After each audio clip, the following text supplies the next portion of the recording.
Okay, so welcome to the Exam 2 review. It's nice to see all of you. It doesn't look like any of Professor Bogart's students came today. So I'll go overhead and go over the PowerPoint with you guys today. And if you have any questions, obviously let me know. And then I also encourage you just to, get a different sense of things. I would also go ahead and look at Dr. Bogart's review that's posted. Her review is already posted in the announcements. And then also, just so you know, I'll post my review to the same announcement. So the one that has Dr. Bogart's review will also have mine. Now I'm going to share my screen with you. Okay. Alrighty.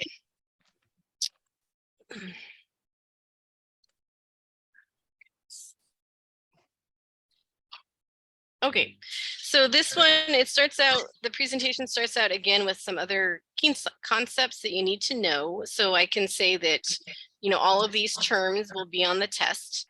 So we're just going to go over them pretty briefly. So we talked about meningitis. It's inflammation of the membrane that covers the brain and the spinal cord. It's almost always caused by an infection, so like viral and bacterial meningitis. It can be chemical, but it's almost always infectious. And there's a couple of organisms. Can you guys tell me a couple different organisms that might cause meningitis in kids? Oh boy. Group strep. Very good. And there's another one that there's a vaccine for.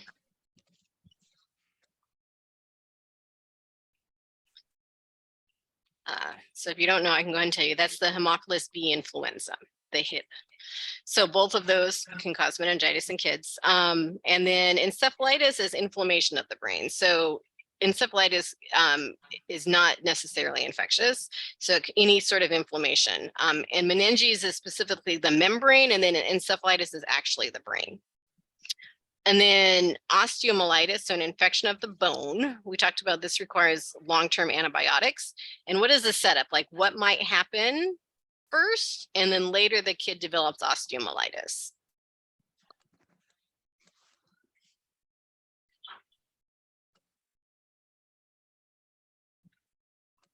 So do you think this is likely to happen after there's been some sort of injury to the area? So like if they fall and they hit the bone, or if there's a bone fracture and it breaks through the skin, something like that, where there's a way for the infection to get in the bone. It doesn't always have to be there. Sometimes they get an infection in the blood and then it seeds to the bone, but frequently it's preceded by some sort of trauma to the bone that ends up with the infection. And then osteosarcoma, this is bone cancer that you see in kids. We talked about Reye's syndrome. And what is the medication that you do not give that protects patients from protecting it? So you should not give this medication to kids, especially when they have aspirin. And what medication class is aspirin in? And said, yeah, specifically it's in the salicylate family. It's that, I'll put it in the chat. So you should recognize the medication family that NSAIDs or the aspirin is in. So any medication in the salicylate family, they should not take that. So let me type it in the chat for you. I can't spell that. Yeah, salicylate family. That's the family, that's the class of medication that aspirin is.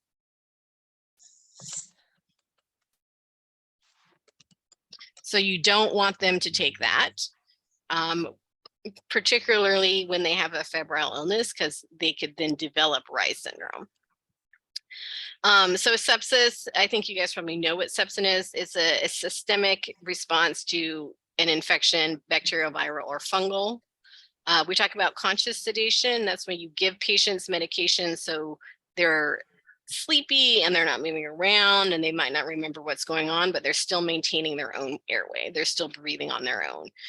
Almost always you have to be a conscious sedation certified nurse or trained nurse in order to give the medications.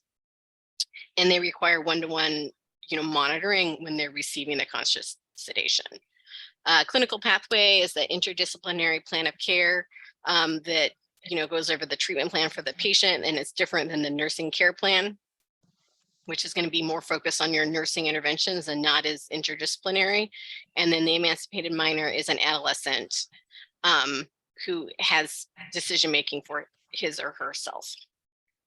There is still some theory questions on the test, and several of you would kind of get confused, like they would ask you which Freudal or which stage for Freud a particular child was in, and you would choose the Piaget one. So, you know, the same theorists are on this test, and you do need to recognize, you know, which one is for which theorist. So, you know, Freud is the infants is the oral, toddler, anal.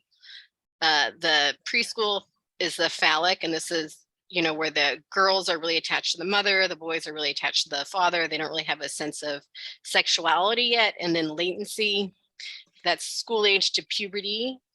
They tend to hang out with their same-sex peers. And then the genital stage, this is when they're, you know, puberty through adulthood. So we kind of talked about, you know, different things in the different stages. Orality stage, they really like to put things in their mouth. That's their infancy. They get comfort from soothing. The anal stage, think of that. That's the toddler years when you're potty training. They need to develop autonomy. They get a lot of, you know, they start saying no all the time because they want to assert their independence. The phallic stage, preschool children, they're kind of becoming aware of self as a sexual being, but they don't really have sexual desires yet. Latency, this is when they're hanging out with their same-sex peers. And then the genital stage is the teenagers and beyond. And then also for Piaget, you know, you do like, just like the last test, there will be specific questions where they ask you to identify which Piaget stage. So, you know, make sure you're able to recognize which ones correspond to Freud and which ones correspond to Piaget. So there's one theorist that always does two things that are in comparison, like trust versus mistrust, autonomy versus shame and doubt. Which theorist is that?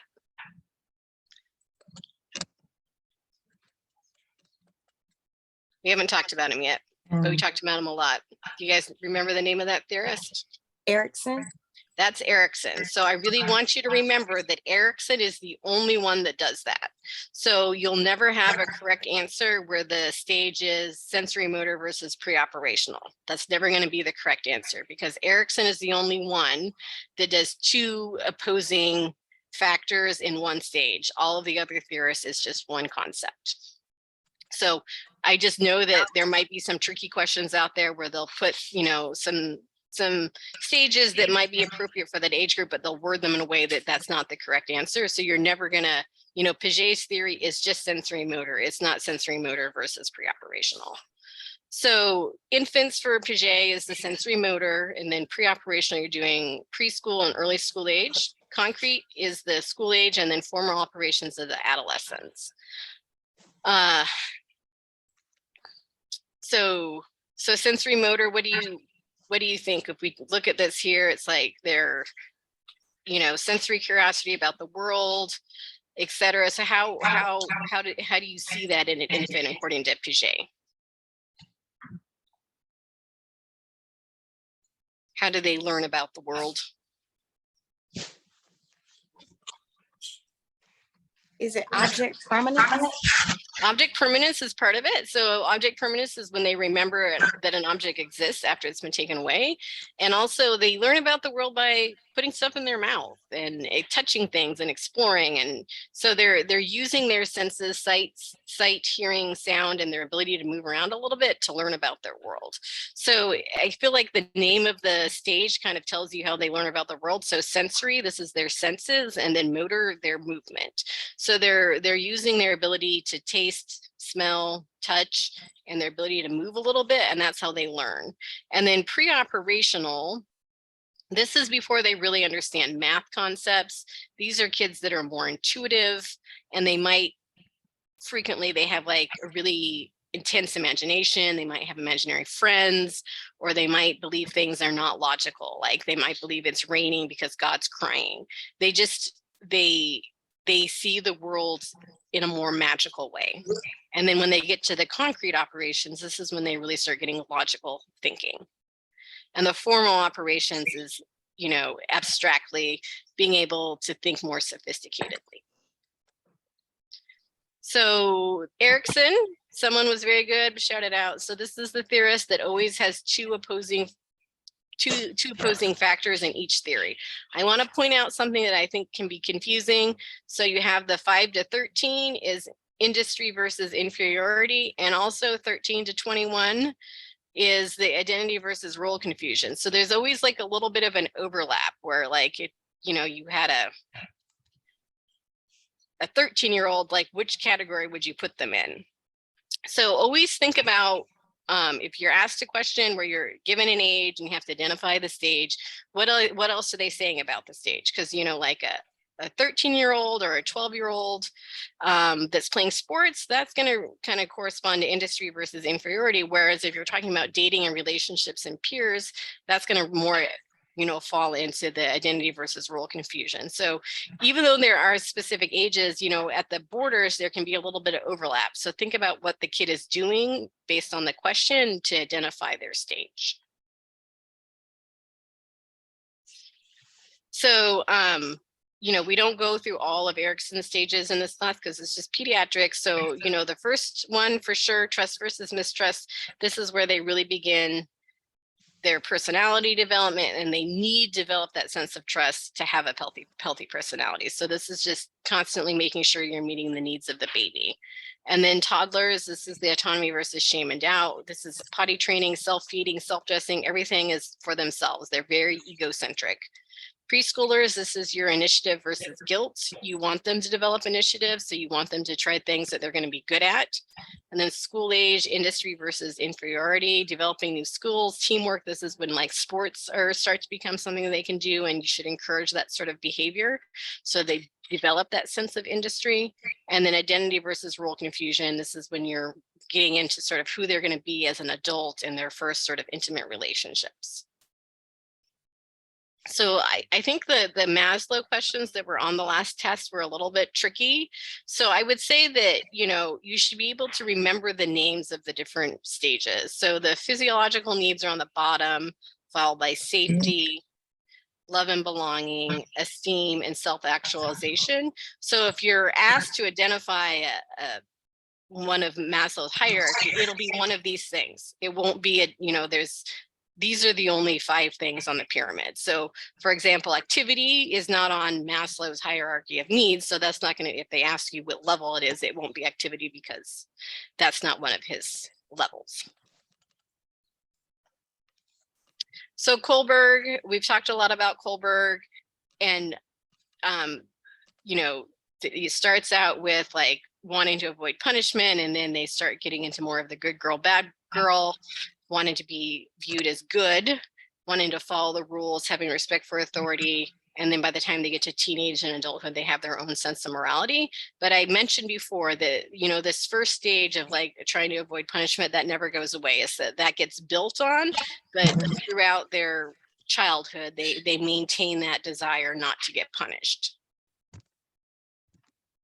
So this is sort of new material because all of the theories were like the first exam and the first section, and there are a couple questions on the second exam that still have to do with the theories. But this is sort of getting into the new material. So the types of fractures versus sprains. So you will be asked questions about the types of fractures. So the green stick, that's where the fracture doesn't go all the way through the bone. So you'll see it. I'll pull it up here on the next slide. Where is the green stick? Here, you can see the fracture here, but it doesn't go all the way through the bone. So the bone is fractured, but it doesn't transverse the entire bone. And then the compound fracture is when the skin is broken. And then there's an added danger of infection. So the bone breaks and the broken bone breaks through the skin. So this is going to be like a fracture for sure, this type of fracture. They're more likely to develop osteomyelitis because they've broken the bone is broken through the skin. There's an avenue for bacteria to get into the bone and cause an osteomyelitis. So a simple fracture, the bone is broken, but there's no damage to the skin. Oblique, the fracture is at an angle. The spiral fracture, that's when you think of somebody taking a bone and twisting it in 2 opposite directions. This is one that you think about more often in child abuse.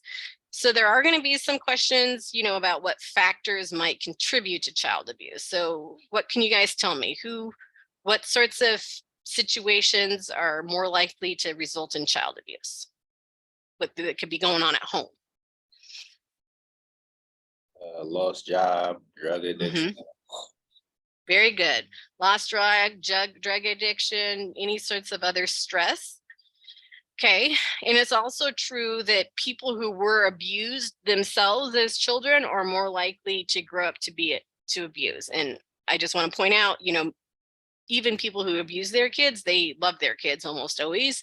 So it's a lot of times about giving them support so that they can kind of overcome their problems and sort of manage their issues that is leading to the abuse. But yeah, so like things like stress, it could be having a developmentally disabled child that needs a lot of care, financial problems, violence in the neighborhood, drugs or alcohol addiction, loss of a job, and also like whatever the parents' personal history was and if they were abused themselves as a child.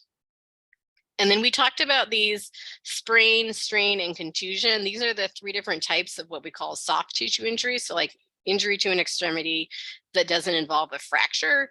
So you do need to be able to recognize, the sprain is when the ligament is torn, and a strain is a microscopic tear in the tendon. So you should remember which one is a tendon, which one is a ligament, that they're all soft tissue. So what is the acronym that we use to treat soft tissue injuries? It starts with an R. Rice. Rice. That's that rest, ice, compression, elevation. Yes. So this slide here kind of goes over the different types of fractures. So the ones that I think are the most important are going to be the oblique, the spiral, which is the one that's associated with child abuse, and the green stick, and the compound where you see that it's broken through the skin. And this is going to be the type of thing where they're at risk for the osteomyelitis because, there's a way for bacteria to get into this bone and seed an infection there. So in addition to fractures, we talked about other things, talked about scoliosis, that's the curvature of the spine. Leg calf-perthes was one of the 2 sort of reasons that sometimes kids limp. This is when there's the disruption of blood flow to the head of the femur. And it can cause permanent damage in the worst case scenario, but it's usually self-limiting and goes away on its own. And then the juvenile idiopathic arthritis can be systemic, which means it involves multiple parts of the body and a fever, and it's an autoimmune disease. So, we usually break it down by how many joints are involved. And sort of the things to remember is it's usually associated with very high fevers that last more than 10 days. They can have a rash, abdominal pain, and it is an autoimmune. It has exacerbations and it calms down, and so they treat it with the same sorts of medications like that they would for lupus or other autoimmune disorders. So they tend to get prednisone and stuff like that.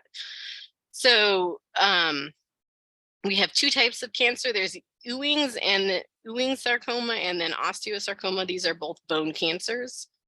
And then Duchenne's muscular dystrophy. This is progressive disease. It's genetic, seen in boys, and they have the progressive muscle weakness. And they usually die kind of in late 20s, maybe early 30s, usually of cardiorespiratory complications. And torticollis is that stiff neck due to shortening of the SCM. Sometimes babies are born with this. This is associated with like breech delivery or forceps delivery. And usually you can stretch out that muscle with passive range of motion exercises. So we talked about the different types of traction. So bucks is the traction that's the older kids. Does anyone remember the type of traction that we use in younger kids?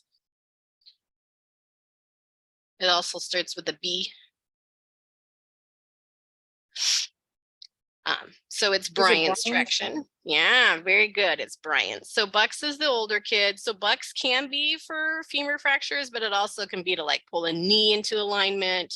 So it pulls the hip and leg into extension and align stuff. So this is one that it's not just for fractures. It can also be to align hips and knees. And this is a picture of it. There are certain things that you need to kind of remember. The one thing is, it's not necessarily just for a fracture. It can also be to, alleviate muscle spasms, to relieve pressure on nerves, to prevent deformities and contractures. And sometimes they just pull the bone back into alignment also before surgery. So this is your neurovascular checks. You probably talked about the 5 Ps also in your med surg class. So pain, pulse, pallor, paresthesia, paralysis. These are all the things that, are they able to move? Are they able to feel? What color is it? Is the pulse good? How painful is it? These are all things that you need to be doing when a patient's in traction, and also if they have a new cast. And we didn't really talk about this, but there's also cervical traction, and the surgical traction is called Crutchfield. So cerebral palsy is a condition that we see in kids. It's caused by lack of oxygen to the brain, most often during delivery. And there's a couple different forms, but they have a hard time with mobility. They have a lot of extra muscle tone. Kids tend to kind of walk on their toes, which could be an early sign that you might see in mild CP. So they have a combination of floppiness and rigidity, abnormal posture, involuntary muscles, so they're not able to walk. And this slide here kind of goes over. So you do need to kind of know these terms. So the athaltosis is their involuntary movement. It's almost like they have Parkinson's, and they're just kind of constantly not able to control and stop moving. And spasticity is they have more tension, and then they can also have this posture problem. So just kind of remember the different sort of characteristics that go along with CP. This is kind of what they look like. They really have a hard time walking. A lot of times they have to have assisted devices, or they're wheelchair bound. And it can also involve mental retardation, but it doesn't have to. It can sometimes just be musculoskeletal. So pain for sure is going to be on the test. There are 2 pediatric pain scales that we talk about a lot. This is the FACES, and the one below is the FLAC. So you do need to know the ages. So, you can use the FACES for 3 and up. The FLAC is kind of a wider age range. I've used FLAC on infants before, but the kids that are not yet 3, they have a hard time with the FACES. They just don't understand it. But by the time they're 3, this is a good scale for them if they're able to talk to you. So, generally speaking, we always say that pain is whatever the client says it is. So we let patients tell us how much pain they're in and if they're in pain. We don't deny pain. We don't say it doesn't hurt. If they say it hurts, then it hurts. And this question here, like, why is pain considered a vital sign? That's worded incorrectly. What vital sign is pain considered? So it's the 5th vital sign, but why do we consider pain to be a vital sign?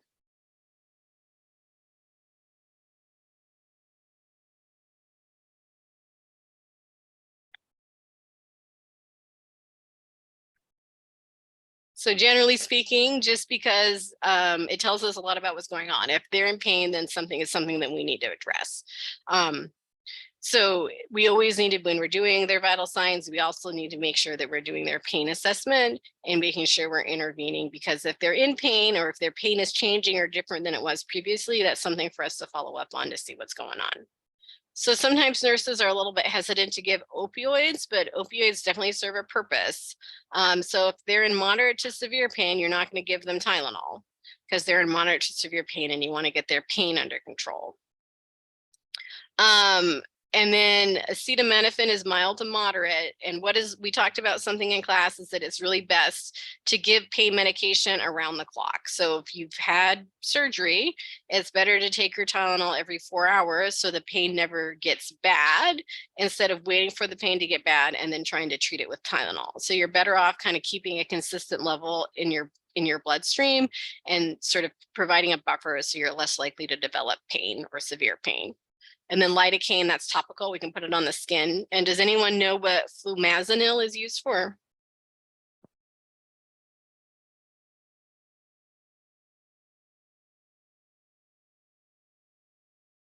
I bet somebody knows. How about Narcan? What is Narcan used for? It's the antidote for opioids. So Narcan is the antidote for opioids, and flumazenil is the antidote for benzos, for benzodiazepines, something like Ativan. See, my daughter just had to tell me that. Oh, is your daughter in nursing school? She is a social worker. She just Oh, yeah, she focuses on drug and alcohol, and she's like, you're gonna have to help me. wow, that's awesome. Yeah, Yeah. so that's cool. So we talked about, transitioning when they're in the hospital and how you adjust their kids' nursing care when they're in the hospital. So I think you guys know this, but go ahead and shout it out. When does discharge planning begin? On admission. On admission. And then the stages of separation anxiety: protest, despair, and then denial or detachment. So what does the kid behave like in the protest stage? What are they doing? Would they be like crying? They're crying constantly. Yeah, very good. Yeah, this is right at the beginning, like the kid's been admitted and then mom and dad leave. Imagine any 2-3-year-old that they're going to lose their mind. They start crying. And then how about the despair stage? What do they do during the despair stage?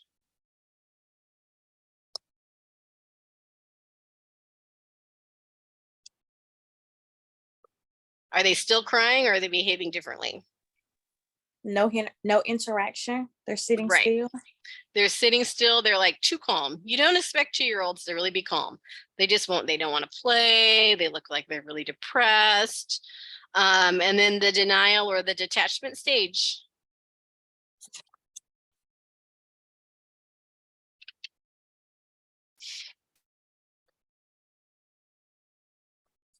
I think you guys know, because you guys wrote these excellent discussion question posts.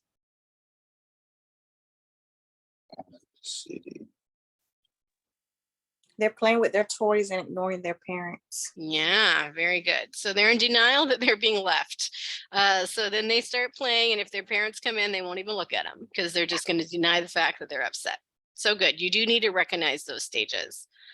So how do we promote security when a kid's hospitalized? This is talking about like transitional objects, their favorite toy, something from home that helps them feel more secure.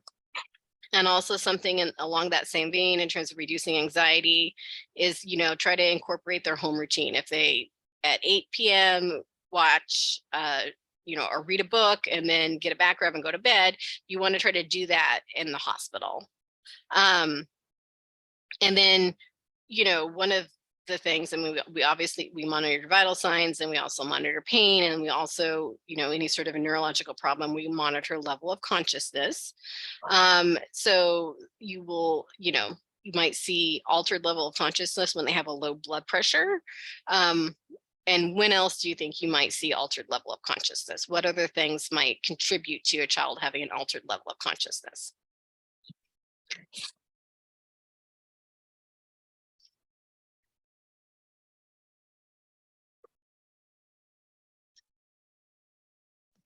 Is it blood sugar? Blood sugar, do you think high or low? Low. Low. Some medications, like, you give them some fentanyl or something like that. How about a low oxygen level? Mm-hmm. Yeah. Yeah, so very, very good. We'll get to another slide that goes over it again, but you are going to, be paying attention to the level of consciousness. If you see any subtle changes, you want to try to pinpoint why. So, when you're caring for kids in the hospital, you want to make sure that parents know what's going on. And also, if the kid's old enough, include the child and be direct and honest with them. If something's going to hurt, let them know it's going to hurt. Even though, you have a lot of patients and you're going to be busy, you're going to tailor the plan of care to your individual patient. So it's going to be individualized. Incorporate home habits, and then, try to use soothing techniques and play, art therapy, etc. So we talked quite a bit about eyes.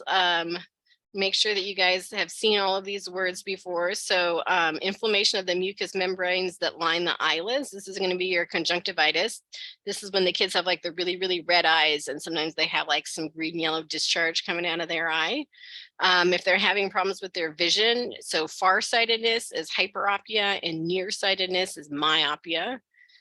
We talked about both amblyopia and strabismus. So the amblyopia, they have bad vision in one eye, and that eye becomes lazy. And strabismus is more of a muscle problem, and their eyes don't focus, so they're cross-eyed. And you see it here. Both of these are the initial treatment is that patch. And then nystagmus is the constant jerking movement of the eyeball, and that's never a normal finding, so you always need to report that. And then papilledema is edema of the optic nerve. So you see this when you look in the eye when you're doing like an eye exam.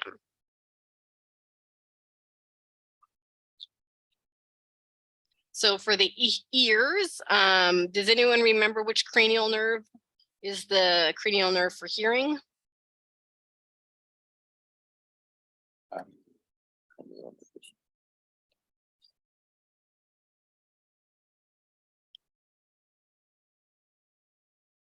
It's 8. It's 8. Very good. So if you ever asked a question about how you would know if someone had a problem with cranial nerve 8, because they had a problem with their hearing. So there's a couple different types of hearing loss. Congenital means you're born with it. So if you have a congenital hearing loss, you were born with hearing loss. You were born with a hearing problem. Sensorineuronal is problem with either the acoustic nerve, which you very, very greatly told me was nerve 8, or the hair cells along the cochlea. So there's more of a nerve problem. And then conductive is when your sound waves are not entered to pass into the middle ear. The tympanic membrane blocks them, or it could also be like earwax or something that's preventing the sound waves from passing through.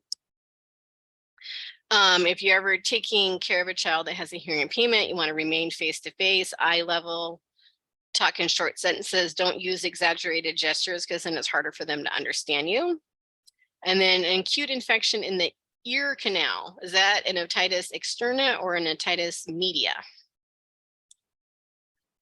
Otitis externa. Otitis externa, very good. And the middle ear is which one? I know you know it. That's the media, otitis media. Yeah, and what do we treat otitis media with? Antibiotic amoxicillin. Yep. And what is something that you need to make sure that you're teaching your parents if their kids taking amoxicillin? Make sure they finish it. Make sure they finish it. Very good. So we didn't talk too much about seizures, but it's in the neuro section. So seizures, just generally speaking, it's uncontrolled electrical activity between brain cells. And there's different categories or different types of seizures.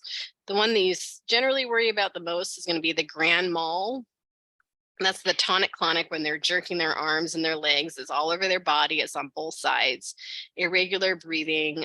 They can have loss of bladder and bowel control.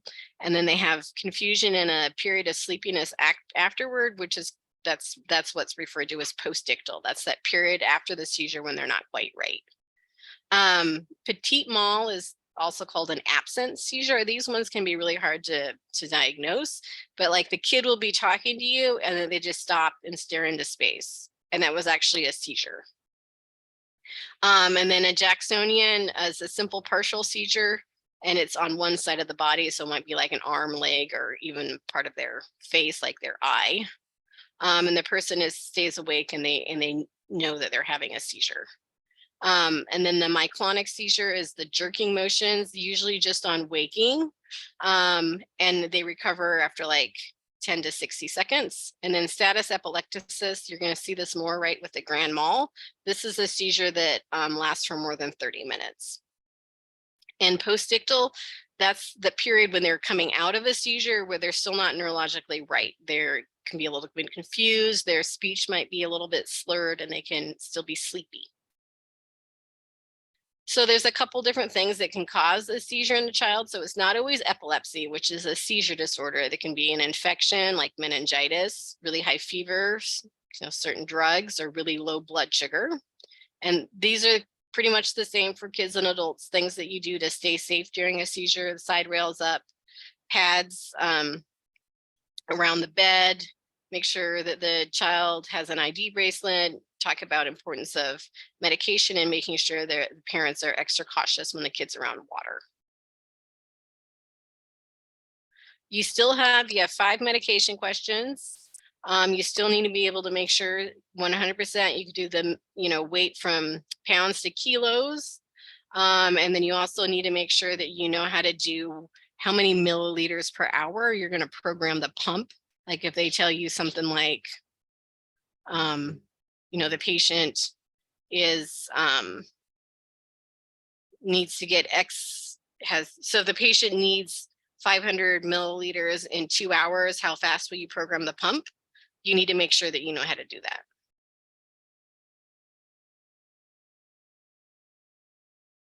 All right.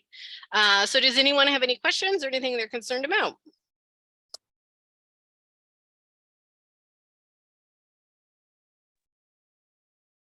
Okay. If you don't have any questions, then you're free to go. I'll check my email over the weekend. If you guys have any questions, you can send me a message and I'll get back to you. Okay. Thank you, Professor. Thank You're welcome. You guys have a good Saturday. You too. You too, thank you. Bye-bye. Thank you. Bye-bye.